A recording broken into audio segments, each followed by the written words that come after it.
Hey everyone, my name's Elise, welcome back to another video. Today we are here for another Dono review, and today we played the Phantom Knight deck. So this was actually donated to me by a viewer that is currently in the call right now by the name of Topaz Lad. Say hello.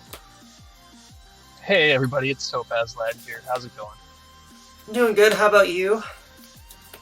Not bad, not bad. So why do you want to make me play this deck today? Because I think you've donated to make me play one other deck before too, right? Yeah, I actually donated for Mermails before. Oh, that was you too? Okay. So, why do you want me to play this deck today?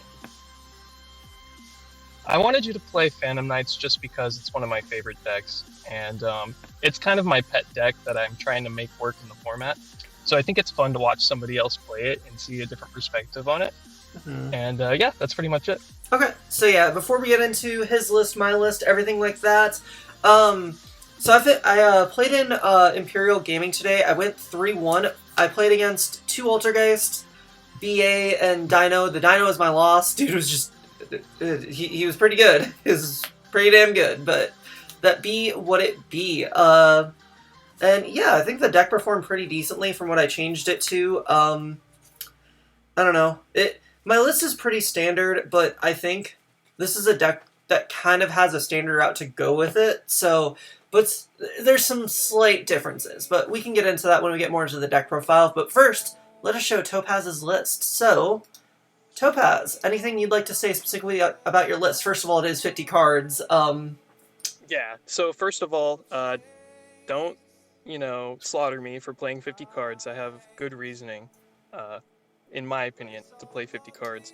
But just right off the bat, the first things you notice... the Triple Twin, the Reborn, the Stain Greaves, and the Psychic Package are probably the most noticeable. And how did you feel about those cards in your list? Okay, so Twin Twister, I'll just start there. I kind of, as a player, have a personal weakness to back row decks, floodgates, hate like that. So... I side in the hate. I side in the hate to counter the hate, and it's something that makes me feel more comfortable as a player, and has in the past won me games, saved me from floodgatey situations. So that's kind of my reasoning, and I feel like if you don't main some back row removal in this sort of Eldritchy sort of format, then you're kind of putting yourself at a disadvantage. That's fair. The only reason why I would say it against it is just Eldritch is not one of the most represented decks, considering the top three are all combo decks and whatnot. That's fair. So that's the only reason I would argue against it, but I think if we were in a different format, I could definitely see it being justifiable. Twin is definitely a decent card in this format right now, or for this deck specifically, just because discarding cards apparently helps. Yeah. So yeah, and obviously the extender engines, I perfectly understand. I personally wasn't able to play the Psychic engine just because how I wanted to cater to the deck. So, but I think that's definitely something you should play if you have the room for it. And then you also didn't main Droplet in your, or play Droplet in your list at all, which I think is way too good not to play for a deck like this that also plays trap cards in the main deck. Is there a reason why you opted for not playing that card? Yeah, the only reason I didn't play Droplets was because I don't own any yet. Oops.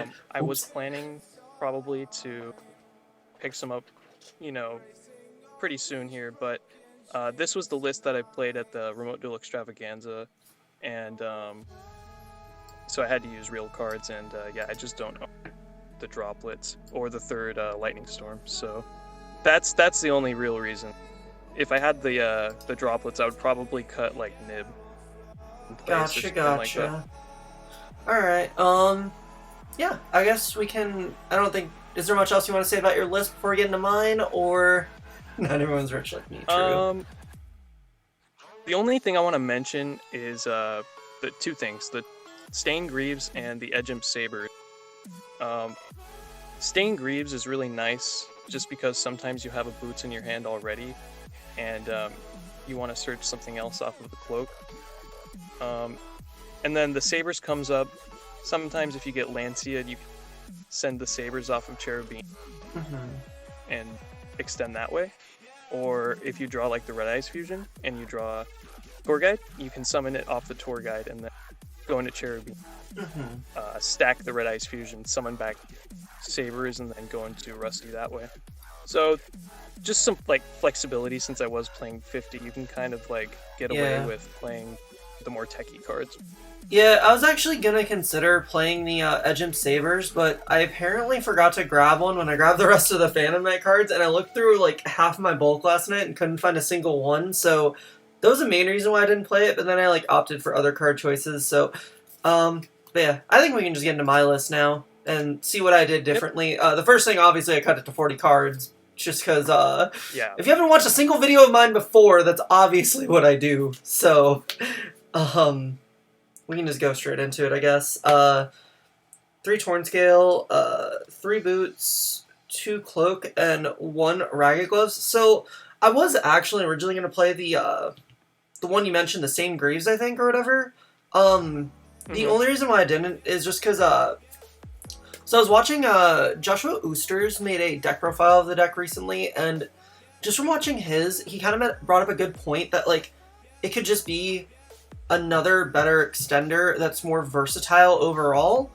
So that's the main reason why I opted out of it. And he was also playing 2 Boots, which there's almost part of me that after I played the deck agrees with it, just because if you already don't have like a Phantom Knight, it's almost useless anyways. Because like if you just have like let's say one of these 3, it basically like getting into a boot somehow doesn't really do anything. Or, like, if you already have the... I don't know what I'm trying to say, but it's like, this is almost cuttable to 2, potentially, just so you can play other extenders that do more. So, but that's a Phantom Knight engine. If I can add to that real quick. Yeah. So, the thing about Boots, I have, like, turned my heel on that. I do think that 2 Boots is probably the correct number. By the way, shouts out Joshua Oosters. Been following him forever. He's awesome. But yeah, Boots. So, you run into situations where you want to, like, use Boots, but you have nothing to search off of Boots because you've gone through all your Fog Blades in the Shade already. And then it's just an extender. So, you're right, it kind of becomes useless after a while, like turn 3, turn 4, because you don't really have anything to do with it. You have extenders in other cards, and you have probably gone through all your trap cards, so 2 is probably the right number. Yeah. But otherwise, like, the PK lineup is fine. I have no problems with it. And for the small BA engine, the 3 Tour Guide, Graf, Seer, and Libic. So originally I wasn't playing the Libic in the list, but then, like, mainly because I couldn't find an Edged Sabers, I decided to play this card. But it ended up that this card was actually, like, really good, and it came up a lot. And I think it would have done essentially the same thing as the Edged anyways, and it was perfectly fine. So I think this is definitely, like, I wouldn't even say it was, like, a suitable replacement. I think it's, like, on equal footing, if not maybe a little bit better. So, but yeah, I think this engine is pretty standard otherwise. Yeah, that's a good point to make. Sabers and Libic serve 2 very different purposes. Libic unbricks your hand from BA cards, and Sabers is for playing around Lancey. It's also just good to, like, discard off of like your Nightmare Unicorn or anything like that. Yep. Like, I don't know. The engine would be better for late game, but like this is perfectly fine. And like honestly, if you're getting to too much of a late game, you're probably losing anyway, so it doesn't really matter. So I don't know.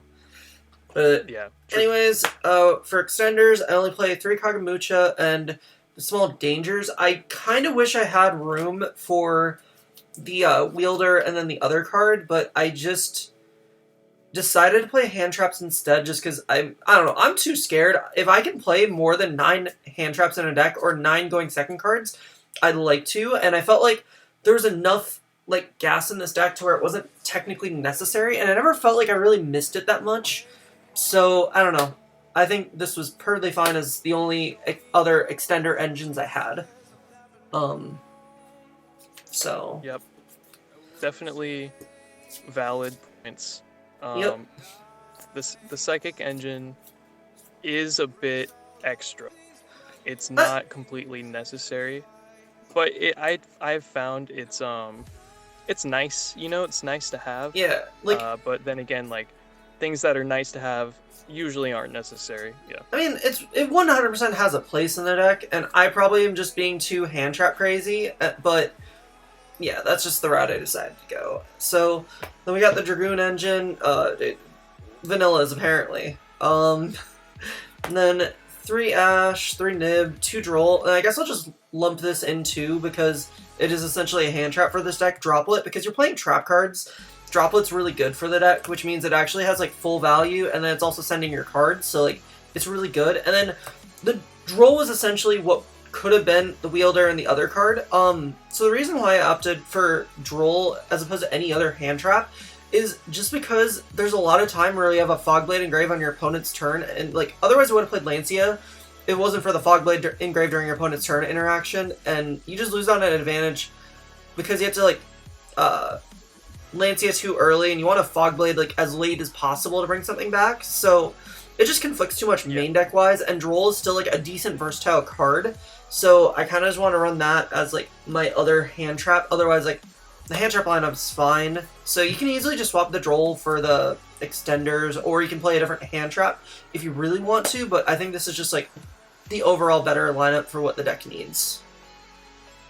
Yeah, and to add real quick, I was kind of on the wave of only playing the level 3 hand traps in this deck for a while. Like, for instance, the Bell and the Ogre.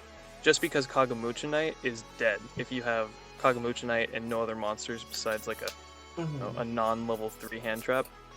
But I quickly realized the power level of the weirdly leveled hand traps outweighs the negative effect of not having a level 3 in hand because you have so many other level 3s anyway. Yep. So just learn from me. Don't make the mistakes that I did. Ogre isn't that great, and you can play better hand traps. I mean, your hand trap lineup wasn't necessarily incorrect. It was just different, and it still worked in a way. It's just like there's always ways you can probably optimize some certain hand traps lineups, because like you're also saying it for the basis of playing it for like a a kind of searchable 3 of, but if you can search that 3 of, which is through Rhoda, you're better off just getting like a starter. So it ends up being like inconsequential in a way, so I wouldn't cater my hand traps towards it, but it's perfectly fine if you do. And the rest of the spells, Red Ice Fusion, Rhoda, and Called by, Dragoon carried yet again. Weird. Strange. And Called by carried. Apparently I can draw it a lot. Apparently I'm good at Yu-Gi-Oh! Apparently I'm not a sack at all. Just kidding. I also, like, back on your list, you did mention Reborn. There was a couple times where, like, I think Reborn would have actually been decent, but I just didn't think I had the room for it, but I probably could have found the room for it, and Reborn actually would have come up a few times, so oops, but it's fine. Then trap cards, 3 Fogblade, and 1 Shade. There's a couple instances where I wish I had another PK trap, but usually it ended up working out, and it wasn't really that big of a deal, so these are perfectly fine. It kind of sucks that you go through your Fogblade so quick, but it's overall fine. I mean, there's nothing to really complain about here, but like, just because of the first turn play, you get to lose, or you have to lose out on using this second or the third Fogblade a lot of the time from like not being able to set it. You just have to send it. That was the only reason why I would consider playing another one of the trap cards, but like, it's probably not necessary, and I'm probably just thinking about it too much, but it's just a thing. Yeah, I was playing Wings for a long time, and drawing it's just like too devastating. It's just way too devastating. You have like so many discard outlets with the deck. I never really was too concerned of drawing something that like I felt it was gonna be too dead in my hand if I knew I could still discard it at some point. So I didn't think of it in the exact same way like that, because if you naturally just do combo, like you still get a way to like at least 1 discard outlet, so it's not so bad. It's one of those nice to have things, but also not completely necessary. Exactly. So then the extra deck is very standard, nothing much to say. Link Spider, All Mirage for the starting play, or for if you're just going Dragoon Pass plays, Cherubini, Verte, IP, Rusty, Unicorn, Apo access code, and then double break sword. This actually came up randomly. Levy, this card's amazing. Redoer, Nightmare, and the MVP of every rogue deck, our Lord and Savior, Dragoon. But yeah, otherwise this extra deck is really standard, I think. I didn't play the Ark Rebellion package just because I felt like it wasn't necessary. And it probably wasn't, so we're just sticking to that story. Yep. Shout out Joshua Oosters again. He actually got me onto Redoer Nightmare. I was on the rank 4 in the Ark Rebellion for the longest time. These came up like once each, I think, but like there's no other major utility I felt like I was missing too much. Like the only thing, I don't know what I would consider otherwise, but it was fine. That's all I have to say. Then my side deck is also fairly standard. As we know, I always like to build standard side decks for these videos, so we'll go with triple Lancia, triple Gamma, and the driver, and one Droll just because just have the third Droll, and then Pank, or well, that's not a hand trap, but that is all for the hand traps. And then for back row lineup, one Pank, one Duster, 2 Lightning Storm, and 2 Twin Twister, and a Reboot. Just because like breaking up these and having them mix is actually kind of good, because like your discard outlet is like nice, and having 2/2 just makes it feel like you're still seeing enough and you're not like prioritizing one or the other. And I don't know, just having the mix with how powerful these cards can be is really good. So I think this lineup was fine, and then obviously there's no other cards I'd really want to play in this hand trap lineup, so I think that is pretty standard. But that's valid. Yep. Anyways, that is going to be it for this one. So, guys, hope you enjoyed. Topaz, thank you once again for joining for the video today. And thank you for having me. Yeah. Thanks to all you guys for watching. Make sure you guys like this video, subscribe to the channel, all that fun stuff. Leave a comment about anything. And if you guys enjoyed this video, make sure you check out my Twitch stream down below in the description. I stream every Monday, Tuesday, and Friday. We do this kind of stuff every day. It's a lot of fun. It's a lot of cool shit. So come check out the Twitch stream. And then make sure you also use my TCG Player affiliate link in the description. Use it for buying stuff on TCG Player that you'd already buy, and it would help me out a lot. And it would cost you nothing extra. And make sure you check out my teams and sponsors, Midwest Gaming, TGG Gaming, which also just opened up a website that is super awesome, and you guys should go check it out and buy product from them, and it would really help me out a lot. And YGO Daily, use code MWG5 for 5% off your entire purchase. Make sure you check out my Discord server that just got opened up recently. It's a lot of fun there so far. And my other social medias, and yeah, I think that's about it. So thank you guys for watching, hope you enjoyed, and we'll see you next time. Bye! Peace!